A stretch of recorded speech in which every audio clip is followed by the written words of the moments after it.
మీ ఇల్లు ఎప్పటికీ పటిష్టంగా ఉండాలనుకుంటున్నారా? కాన్ లైఫ్ కెమికల్ తో ఇది సాధ్యం. ఈ నెంబర్ను సంప్రదించండి.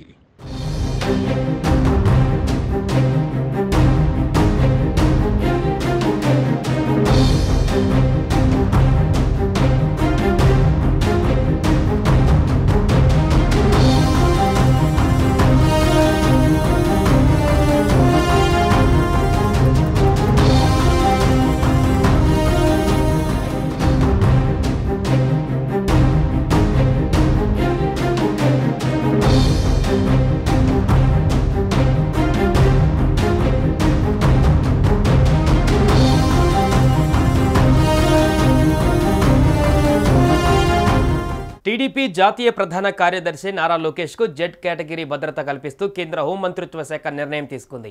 మావోయిస్టు హెచ్చరికలు, యువగలం పాదయాత్రలో చోటు చేసుకున్న భద్రతా వైఫల్యాలు, నిఘా వర్గాల సమాచారం మేరకు భద్రతను పెంచుతూ కేంద్రం నిర్ణయం తీసుకుంది. 22 మంది సిబ్బంది 3 షిఫ్టులలో నిరంతరం భద్రత కల్పిస్తారు. వీరిలో 4-5 ఎన్ఎస్జీ కమాండోలు ఉన్నారు. గతంలో లోకేష్ తండ్రి టీడీపీ అధినేత చంద్రబాబు నాయుడుపై హత్యాయత్నం జరగగా తీవ్ర గాయాలతో బయటపడ్డారు. ఈ క్రమంలో ప్రస్తుతం ఆయనకు జెడ్+ కేటగిరీ భద్రత ఉంది. వైసీపీ అధికారంలోకి వచ్చిన తర్వాత లోకేష్కు security review committee Z category కల్పించాలని చేసిన సిఫారసులను పక్కనబెట్టి వై కేటగిరీ భద్రతను ఇచ్చింది.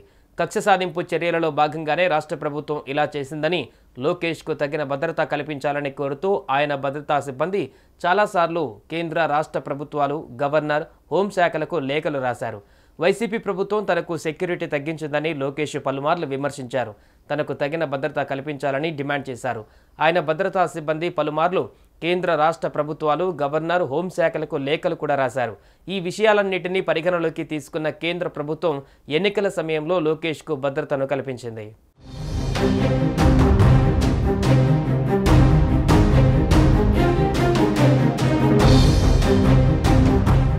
సుమన్ టీవీలో మీ పర్సనల్ అండ్ బిజినెస్ ప్రమోషన్స్ కోసం కింది నెంబర్కి కాంటాక్ట్ చేయండి.